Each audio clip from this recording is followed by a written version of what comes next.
மஹிந்த ராஜபக்சவினுடைய இளைய மகன் யோசித ராஜபக்சவுக்கு எதிரான வழக்கு விசாரணை ஒன்று இன்று கொழும்பு மேல் நீதிமன்றத்தில் இடம்பெற்றது. என்ன வழக்குன்னு கேட்டிங்கன்னு சொன்னால், 7,30,00,000 ரூபா பெறுமதியான காணிகளை மோசடியாக வாங்கினாராம் என்று சொல்லி 5 துண்டுகள் வாங்கிக்கார். அங்கங்கே வெவ்வேறு 5 துண்டுகள் காணி வாங்கினவராம்.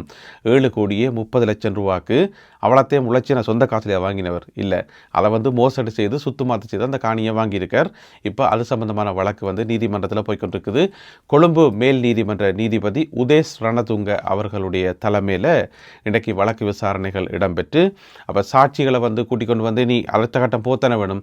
அதற்காக இந்த வழக்கு ஒத்தி வைக்கப்பட்டிருக்கிறது. ஜூலை மாதம் 9ஆம் தேதி ஜூலை 9ஆம் தேதி எல்லா சாட்சிகளையும் கூட்டிக் கொண்டு இந்த வழக்கோட சம்பந்தப்பட்ட எல்லா சாட்சிகளையும் கூட்டிக் கொண்டு வரணும்.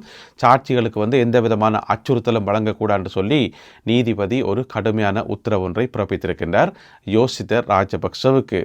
அப்போ யோசித ராஜபக்சவுக்கு இன்னும் ஒரு வழக்கு ஒன்று இருக்கு. அதாவது காசை மோசடி செய்து டெய்சி பார்ட்டியினுடைய அக்கௌண்ட்டில் போட்டது. அது என்ன கணக்குன்னு கேட்டிங்கன்னு சொன்னால் அது வேறு கேஸ். அது ஒரு கேஸ், இது ஒரு கேஸ். இந்த மாதிரி ஒவ்வொருத்தருக்கும் எதிராக பல கேஸுகள் இருக்குது ராஜபக்ச குடும்பத்தில். எனவே யோசித ராஜபக்சவுக்கு எதிரான வழக்கு ஜூலை 9ஆம் தேதி ஒத்தி வைக்கப்பட்டிருக்கிறது. எனவே அந்த வழக்கு தீவிரமாக இடம்பெறுகிறது என்று சொல்லி நாங்கள் சொல்லலாம். அங்கால மற்ற பக்கம் பார்த்தீங்கன்னு சொன்னால் நாமல் ராஜபக்சவுக்கு எதிரான வழக்குகளும் இறுதி கட்டத்தை நோக்கி நகர்ந்து கொண்டிருக்கிறது. இன்னும் 1-2 நீதிமன்ற அமர்வில் அவருக்கான இறுதி தீர்ப்பு வழங்கப்படும் என்று சொல்லப்படுகிறது. அப்போ யோசித ராஜபக்ச ரெடி, அங்கால நாமல் ராஜபக்ச ரெடி. அதுக்கு பிறகு பார்த்தீங்கன்னு சொன்னால் கோத்தாபய ராஜபக்ச, இந்த 2 பேருடைய சித்தப்பா கோத்தாபய ராஜபக்சவுக்கு நேற்று பயண தடை விதிக்கப்பட்டிருக்கிறது. எனவே அவர் மிக விரைவில் நீதிமன்றத்துக்கு விசாரணைக்கு அழைக்கப்படுவார் என்று சொல்லப்படுகிறது. அப்போ கோத்தாபய ராஜபக்சவும் ரெடி. அங்கால பெசில் ராஜபக்சவுக்கு பார்த்தீங்கன்னு சொன்னால் அவருக்கு எதிராக நிறைய வழக்குகள் போடப்பட்டு நிறைய அழைப்பாணைகள் விடுக்கப்பட்டு இப்போ அவர் அமெரிக்காவில் இருக்கிறார். அவருக்கு நிறைய வருத்தங்கள் என்று சொல்லி அவருடைய சகாக்கள் சொல்லிக் கொண்டிருக்கணும். எனவே அவர் எந்த காலத்திலையுமே இலங்கைக்கு வரப்போறதில்லை. இனி அவர் லைஃப் லாங்குக்கு அமெரிக்காலான் இருக்கணும். அமெரிக்காவை விட்டு இனி அவர் ஒருபோதுமே இலங்கைக்கு வரப்போவதில்லை. சர்வதேச போலீஸூடாக, இன்டர்நேஷனல் போலீஸூடாக ரெட் நோட்டீஸ் விடுக்கப்பட்டு அந்த மாதிரி ஏதாவது போய் பலவந்தமாக கைது செய்தாலே ஒழிய மற்றும்படி அவர் அமெரிக்காவிலிருந்து இலங்கைக்கு வரதுக்கான வாய்ப்பு இல்லை என்றே சொல்லலாம். இனி அவர் அங்கதான். அதுக்கு பிறகு பார்த்தீங்கன்னு சொன்னால் எச்சொச்சமாக இருக்கக்கூடிய சசீந்திர ராஜபக்ச மற்ற ராஜபக்சர்களுக்கு எதிராகவும் வழக்குகள் எல்லாம் போய்கொண்டிருக்குது ஒரு பக்கம். ஆக இதில் மிஞ்சி போயிருக்கிறது மஹிந்த ராஜபக்ச மட்டும்தான். அவரே நடக்க இயலாமல், நடக்க இயக்கம் இல்லாமல் தள்ளாடி கொண்டு திரிகிறார். எனவே அவர் ஒரு பக்கம் இருக்கிறார். அவருடைய மனைவி ஷிராந்தி ராஜபக்சவுக்கு எதிராகவும் வழக்கு விசாரணைகள் நீதிமன்றங்களில் போய்கொண்டிருக்குது. எனவே எல்லாத்தையும் கூட்டி கழிச்சு பார்க்கக்குள்ள எங்களுக்கு என்ன விளங்குது என்று சொன்னால், ஒட்டுமொத்த ராஜபக்ச குடும்பத்தையும் அவர்களுக்கு நீதிமன்றத்தால் இன்னுமே தண்டனைகள் கிடைக்கல. ஆனால் வழக்குகள், விசாரணைகள், அது இதென்று சொல்லி இழுத்தடிச்சு அவர்களுக்கு ஒரு தண்டனை தான். ஏனென்று சொன்னால் ஒரு ராஜ குடும்பம் மாதிரி இருந்தவர்களுக்கு இப்படி மாறி மாறி நீதிமன்றங்களுக்கு அலையிறதை ஒரு மிகப்பெரிய தண்டனை தான். எனவே ஒன்றுமே செய்ய முடியாது. உப்பு திண்டா தண்ணி குடிக்கணும் என்று சொல்லி ஒரு பழமொழி இருக்குது. எனவே அவர்கள் எதை விதைத்தார்களோ அதைத்தான் இப்போ அறுவடை செய்து கொண்டிருக்கின்றார்கள். நீதிமன்றங்களினுடைய தீர்ப்புகளுக்காக காத்திருப்போம். ஈஸ்டர் குண்டு தாக்குதலுடன் கோத்தாபய ராஜபக்சவை சம்பந்தப்படுத்துவது முழுக்க அரசியல் பழிவாங்கலே தவிர வேறொன்றும் இல்லை என்று சொல்லிக்கிறதார் என்று பார்த்தீங்கன்னு சொன்னால் சரத் வீரசேகர. இந்த சினிமா படத்தில் ஒரு வசனம் ஒன்று இருந்தானே, என்ன பொழுது விடிஞ்சு விழா நேரமாச்சு ஒரு சம்பவமும் நடக்கலையே என்று பார்த்தன், நடத்திட்டாங்கள் என்று சொல்லி ஒரு வசனம் இருக்குத்தானே, வடிவேல் வசனம். அதுதான் ஞாபகத்துக்கு வருது. என்னென்னு சொன்னால், கோத்தாபய ராஜபக்சவுக்கு எதிராக பயண தடை விதிக்கப்பட்டது தானே. அப்போ விதிக்கப்பட்ட உடனே அங்கே தென்னிலங்கையில் இருக்கக்கூடிய கொஞ்சம் இனவாதிகள், அடிப்படைவாதிகள் பொங்கி எழுவார்கள் என்று பார்த்தா ஒரு தரம் பொங்கின மாதிரியே தெரியல. தடை விதிச்சு 24 மணி நேரமாச்சு ஒரு சத்தத்தையும் காணல, 48 மணி நேரம் ஆக போது ஒரு சத்தத்தையும் காணல என்று பார்த்தா சரத் வீரசேகர ஆரம்பிச்சு வச்சுக்கார். அதாவது கோத்தாபய ராஜபக்ச ஒரு பிள்ளையுமே விடையிலையாம். அவர் ஒரு அப்புராணி சப்புராணியாம். அவருக்கு ஒன்றுமே தெரியாதாம். இந்த ஈஸ்டர் குண்டு தாக்குதலை நடத்தினது முழுக்க இந்த ISIS என்ற அமைப்பு இருக்குத்தானே, அவர்கள் தானா நடத்தினவர்களாம். அதை சர்வதேச விசாரணைகளிலேயே சொல்லப்பட்டிருக்காம். IS அமைப்பு தான் இதுக்கு பொறுப்பே தவிர வேறு யாரும் பொறுப்பில்லை என்று சொல்லி சர்வதேச விசாரணைகள் எல்லாம் சொல்லப்பட்டிருக்காம். எனவே கோத்தாபய ராஜபக்சவை கொண்டு இதில் சம்பந்தப்படுத்துறது முழுக்க அரசியல் பழிவாங்கல் என்று சொல்லி சரத் வீரசேகர சொல்லி வச்சுக்கார். அவர் வந்து பிள்ளையார் சுழி போட்டு ஆரம்பிச்சுக்கார். அடுத்ததாக உதய கமன் பில சொல்லுவார்னு நினைக்கிறேன். அதுக்கு பிறகு விமல் வீரவன்ச ஏதாவது சொல்லுவார். இந்த மாதிரி ஒரு குரூப் இருக்கிறேன் தானே, ஒரு 10-15 பேர் இருக்கணும்னு நினைக்கிறேன். ராஜபக்ச குடும்பத்தை காப்பாற்றுறதுக்கும் இனவாத தீய தூண்டுறதுக்கும் என்று சொல்லி ஒரு 10 பேர் இருக்கிறோம் தென்னிலங்கையில். அந்த 10 பேரில் ஒரு ஆள் தான் சரத் வீரசேகர. எனவே அவர் சொல்லியிருக்கிறார், மிச்சாக்களும் சொல்லுவினம் என்று சொல்லி எதிர்பார்க்கலாம். ஒட்டுமொத்த இலங்கையையும் உலுக்கிய ஒரு தீ விபத்து சம்பவம் நேற்றைய நாளில் இடம்பெற்றது. ஹொரணை நகரத்தில் ஒரு முதியோர் இல்லம் ஒன்றில் இடம்பெற்ற தீ விபத்து காரணமாக நேற்றைய நாள் வரை 11 பேர் உயிரிழந்திருந்தார்கள். இன்றைக்கு இன்னும் ஒருவர் உயிரிழந்திருக்கின்றார். ஆக மொத்தம் பலியானவர்களுடைய எண்ணிக்கை 12ஆக அதிகரித்திருக்கிறது. எல்லோருமே வந்து முதியவர்கள். இது மிக பெரும் அதிர்வலைகளையும் சோகத்தையும் உருவாக்கியிருக்கிறது. இப்படியான சந்தர்ப்பத்தில் வந்து அந்த விடுதியை நடத்தி கொண்டு வந்த, முதியோர் இல்லத்தை நடத்தி கொண்டு வந்த அதனுடைய உரிமையாளர் இருப்பார் தானே. ஏன்னு சொன்னால் இது வந்து ஒரு பிரைவேட் முதியோர் இல்லமாம். அப்போ அதனுடைய ஓனர் வந்து இன்றைக்கு கைது செய்யப்பட்டிருக்கின்றார் போலீசாரினால். ஏன்னு சொன்னால் அவர்கிட்ட நிறைய விசாரிக்க வேண்டியிருக்குது. அந்த முதியோர் இல்லம் வந்து பாதுகாப்பான முறையில் வந்து மெயின்டெனன்ஸ் பண்ணப்பட்டதா, மின்சாரமாக இருக்கலாம் அல்லது எரிவாயு சிலிண்டராக இருக்கலாம், இது வெடிச்சது தானே சொல்லப்படுது. எனவே எல்லாத்தையும் பாதுகாப்பாக பத்திரமா வச்சிருந்தாரா, ஒழுங்காக மெயின்டெனன்ஸ் பண்ணாரான்னு பார்க்கத்தானே வேணும். எனவே அது சம்பந்தமாக அவர் கைது செய்யப்பட்டிருப்பதாக போலீசார் தகவல் வெளியிட்டுள்ளார்கள். நாவலப்பிட்டிய நகரத்தில் இடம்பெற்ற ஒரு துயரமான சம்பவம் அனைவரையும் அதிர்ச்சிக்கு உள்ளாக்கி இருக்கிறது. என்னென்னு சொன்னால், இன்றைக்கு காலமே ஒரு ஆட்டோவில் வந்து கொஞ்சம் பேர் போய் கொண்டு வந்திருக்கணும். ஒரு பாடசாலை மாணவன் உட்பட கொஞ்சம் பேர் ஆட்டோவில் போய் கொண்டிருக்கக்குள்ள மாப்பா கந்த என்று சொல்லப்படுற இடத்துல போய் கொண்டிருக்கக்குள்ள திடீரென்று பார்த்தீங்கன்னு சொன்னால் மெயின் ரோட்டுக்கரையிலிருந்து ஒரு பெரிய மரம் உண்டு, பெரிய மரம் உண்டு, அப்படியே சரிஞ்சு விழுந்து ஆட்டோவுக்கு மேலே விழுந்துட்டுது. ஆட்டோவுக்கு மேலே விழுந்ததில் வந்து அதில் அந்த இடத்துல வந்து 3 பேர் கொல்லப்பட்டிருக்கிறார்கள். அந்த பாடசாலை மாணவன் உட்பட இன்னும் 2 பெண்கள், 3 பேர் அதில் வந்து கொல்லப்பட்டிருக்கிறார்கள். தெய்வாதீனமாக அந்த ஆட்டோ சாரதி வந்து சிறிய காயங்களுடன் உயிர் தப்பியிருக்கின்றார்.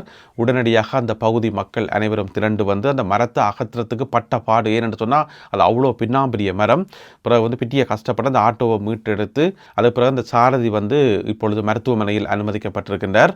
எனவே அந்த மரத்தை அகற்றுகின்ற பணியிலும் வீதியை வந்து சுத்தமாக்குகின்ற பணியிலும் பொதுமக்களுடன் சேர்ந்து போலீசாரும் மற்றும் சம்பந்தப்பட்ட அதிகாரிகளும் ஈடுபட்டுள்ளார்கள். கைது செய்யப்பட்டு விளக்கமறியலில் வைக்கப்பட்டிருக்கின்ற இராணுவ புலனாய்வு பிரிவினுடைய முன்னாள் பணிப்பாளர் சுரேஷால் இருக்கார் தானே, அவர் சம்பந்தப்பட்ட வழக்கு ஒன்று இன்றும் நீதிமன்றத்தில் இடம்பெற்றது. இன்றைக்கு என்ன வழக்குன்னு கேட்டிங்கன்னு சொன்னால், அதாவது சட்டமா அதிபர் திணைக்களம் சார்பாக மேலதிக சொலிசிட்டர் ஜெனரல் திலீப பீரிஸ் அவர்கள் நீதிபதியிட்ட வந்து ஒரு வேண்டுகோள் ஒன்று வைக்கிறார். என்ன வேண்டுகோள்னு சொன்னால், சுரேஷால் இருக்கார் தானே, அவரை வந்து ஒரு விசேட வைத்தியர் குழுவுக்கு முன்னால் வந்து அவரை வந்து காட்ட சொல்லி, அதாவது டாக்டர்ஸ்கிட்ட வந்து காட்ட சொல்லி. ஏன்னு சொன்னால் அவருக்கு வந்து மனநலம் பாதிக்கப்பட்டிருக்குது, அவர் வந்து மோசமான ஒரு மனச்சிதைவுக்கு உள்ளாகி இருக்கிறார், தன்னுடைய உயிரை வந்து தானே மாய்க்கின்ற ஒரு எண்ணத்தில் இருக்கிறார்னு சொல்லி நேற்று நீதிமன்றத்தில் சொல்லப்பட்டது தானே. அப்போ அது உண்மையா இல்லையான்னு செக் பண்ணத்தானே வேணும். என்றும் மிக மிக முக்கியமான வழக்கு ஒன்றினுடைய சாட்சி தானே அவர் தானே நிறைய தகவல்களை வந்து கொடுத்துருக்கிறார். எனவே அவருக்கு ஏதாவது நடக்கிறதுக்கான வாய்ப்புகளும் இருக்குது. இலங்கையில் இப்படி எவ்வளோ சம்பவங்கள் நடந்திருக்குது. அதனால் வந்து அவரை முதல்ல பாதுகாக்க வேண்டி இருக்குது. அதனால் சட்டமா அதிபர் திணைக்களம் சார்பாக ஒரு விசேட வேண்டுகோள் ஒன்று விடுக்கப்பட்டது. ஒரு விசேட மருத்துவர் அணி வந்து இவரை வந்து செக் பண்ணணும்னு சொல்லி, இவர் நல்லா இருக்காரா, இவர்கிட்ட மைண்ட் எப்படி இருக்குது, ஓகே இருக்காரான்னு சொல்லி செக் பண்ணி ஒரு அறிக்கையை கொடுக்க சொல்லி, பிறகு நாளை பின்ன ஏதாவது நடந்துட்டா பெரிய கேஸாக போயிருந்தானே. எனவே அந்த ஒரு வேண்டுகோள் விடுக்கப்பட்டு கொழும்பு கோட்டை நீதவான் நீதிமன்ற நீதிபதி பசன் அமரசேன சொல்லியிருக்கார், 10ஆம் தேதி இது சம்பந்தமான முடிவை நான் அறிவிக்கிறேன் என்று சொல்லி. எனவே 10ஆம் தேதி தான் எங்களுக்கு தெரிய வரும் சுரேஷ் சாலே அவர்கள் விசேட மருத்துவ பரிசோதனைக்கு உட்படுத்தப்படுவாரா இல்லையான்னு சொல்லி. நுகேகொட பகுதியில் இன்று நடந்த ஒரு அதிர்ச்சிகரமான சம்பவம் என்னென்னு சொன்னால், ஒரு பிரபலமான கம்பெனியாம், இலங்கையில் இருக்கக்கூடிய ஒரு பிரபலமான இறக்குமதியாளர்கள், வெளிநாடுகளிலிருந்து உணவுப் பொருட்களை வந்து இறக்குமதி செய்கிற இறக்குமதியாளர்கள். அப்போ பெரிய ஒரு கம்பெனி என்று சொன்னால் அவைக்கு சொந்தமாக நிறைய வேர் ஹவுசஸ் இருக்குந்தானே, என்ன சொல்கிறது, களஞ்சிய சாலைகள், நிறைய களஞ்சிய சாலைகள் இருக்குந்தானே. அதில் நுகேகொட பகுதியில் 4 களஞ்சிய சாலைகள் இருக்காம் இந்த கம்பெனிக்கு. அந்த 4க்கும் பிடிச்சி இன்றைக்கு சீல் வைக்கப்பட்டிருக்கிறது. சீல் வச்சதாருன்னு பார்த்தீங்கன்னு சொன்னால் நுகர்வோர் அதிகார சபை, CAA என்று சொல்கிற நுகர்வோர் அதிகார அதிகார சபை என்ன செய்திருக்கணும்னு சொன்னால் திடீரென்று ரைட் விட்டுருக்கணும் இன்றைக்கு. அதாவது திடீர் பரிசோதனையோட செய்திருக்கணும். உள்ளே போய் பார்த்தா நிறைய பொருட்களுக்கு வந்து அந்த திகதியே கிடையாதாம். உற்பத்தி திகதி, முடிவு திகதி, ஒரு திகதியும் கிடையாது. பாதுகாப்பற்ற முறையில் வந்து அங்கேயும் இங்கேயும் உணவுப் பொருட்களை வந்து போட்டு வச்சிருந்தவையாம். பிறகு பார்த்தீங்கன்னு சொன்னால் உணவுப் பொருட்களை வந்து இறக்குமதி செய்து அதை வந்து இலங்கையில் கொண்டு வந்த பிறகு வேறு சின்ன சின்ன பேக்கிங்கில் வந்து பேக் பண்ணியிருக்கணும். அந்த பேக்கெட்ஸ் வந்து ஒழுங்கான பாதுகாப்பு இல்லை, ஒழுங்கான நடைமுறை. ஆக மொத்தத்தில் சுருக்கமாக சொல்ல போனால் உணவுப் பொருட்களை வந்து ஏனோ தானோ ஒன்று போட்டிருக்கணும். இந்த பிரபலமான கம்பெனி தானா இலங்கையில் இருக்கக்கூடிய முன்னணி ஹோட்டல்ஸ்களுக்கும் மற்றது மார்க்கெட்டுகளுக்கும் வந்து உணவுப் பொருட்களை வந்து கொடுக்குறது. எல்லாத்தையும் வந்து ஒழுங்காக மெயின்டெனன்ஸ் பண்ணாமல் குப்பையாக வச்சுருந்திக்கணும் போகிறதுக்கு. அதனால் வந்து நுகர்வோர் அதிகார சபை போயிட்டு இன்றைக்கி 4 வேர் ஹவுசஸுக்கு வந்து சீல் வச்சிருக்குது. எனவே இது சம்பந்தப்பட்ட விசாரணைகள் வந்து இப்பொழுது ஆரம்பிக்கப்பட்டிருக்கின்றன. முந்தின காலம் என்றாலாவது காசை கிசை கொடுத்து தப்பலாம், பூட்டின வேர் ஹவுசஸை வந்து உடனே திறக்கலாம். ஆனால் இப்போ வந்து ஒன்றும் செய்ய முடியாது. காசு கொடுக்கலாமா, லஞ்சம் கொடுக்கலாமா, இல்லை, பூட்டினதான். எனவே இந்த வழக்கு வந்து நீதிமன்றத்துக்கு போயிட்டு நீதிமன்றம் எடுக்கின்ற முடிவின் அடிப்படையில் தான் அடுத்த கட்டம் நடக்கும் என்று சொல்லி எதிர்பார்க்கப்படுகிறது. நல்ல விஷயம், வரவேற்கப்பட வேண்டிய விஷயம். அடுத்ததாக இன்றைய கருத்தோவியம். இதில் பார்த்தீங்கன்னு சொன்னால் நீதி தேவதை இருக்கிறா தானே, கண்ணை கட்டியிருப்பா நீதி தேவதை. அவள் வந்து ஒரு பாஸ்போர்ட்டுக்கு மேலே ரிஜெக்டட் என்று சொல்லி ஒரு சீல் ஒன்று குத்துறா. ஆட்ட பாஸ்போர்ட் பார்த்தீங்கன்னு சொன்னால் கோத்தாபய ராஜபக்சவினுடைய பாஸ்போர்ட். முன்னுக்கு கோத்தாபய ராஜபக்ச நிற்கிறார், தலையில் கை வச்சு கொண்டு ஐயோ என்ற மாதிரி தலையில் கையை வச்சு கொண்டு நிற்கிறார். அவர்கிட்ட பாஸ்போர்ட் வந்து ரிஜெக்டட். இது இல்லை விஷயம். இந்த கருத்தோவியத்தில் வந்து நுட்பமான ஒரு விஷயம் இருக்குது. அங்கால பார்த்தீங்கன்னு சொன்னால் கோத்தாபய ராஜபக்சவினுடைய நிழல் இருக்குது தானே, அந்த நிழலை பார்த்தீங்கன்னு சொன்னால் அது ஒரு சுருவம், அது ஒரு சிலுவை. எனவே என்ன அர்த்தத்தில் வந்து சிலுவை வரையப்பட்டிருக்கின்றது எங்கள் எல்லாருக்குமே தெரியும். ஈஸ்டர் குண்டு தாக்குதல் காரணமாக தேவாலயங்கள் மேலே தாக்குதல் நடத்தப்பட்டு அதில் எவ்வளோ உயிர்கள் பறிபோனதுன்றது எங்கள் எல்லாருக்குமே தெரியும். எனவே அதை குறிக்கும் விதமாக அந்த சிலுவை வந்து அதில் வந்து வரையப்பட்டிருக்கிறது. அதனுடைய ஒரு விளிம்பில் தான் கோத்தாபய ராஜபக்ச நிற்கிறார். எனவே மிக ஆழமானதும் நுட்பமானதுமான கருத்துக்களை கொண்டது இந்த ஒரு கருத்தோவியம். நாமல் அமரசிங்க என்று சொல்லப்படுற ஒரு ஓவியரால் வந்து வரையப்பட்டது. எனவே இந்த ஒரு கருத்தோவியம் மற்றும் இன்றைய காணொலியில் பகிர்ந்து கொள்ளப்பட்ட செய்திகள் தொடர்பான உங்களுடைய கருத்துக்களை மறக்காமல் கீழே எழுதுங்கள். மீண்டும் சந்திப்போம் உறவுகளே. நன்றி, வணக்கம்.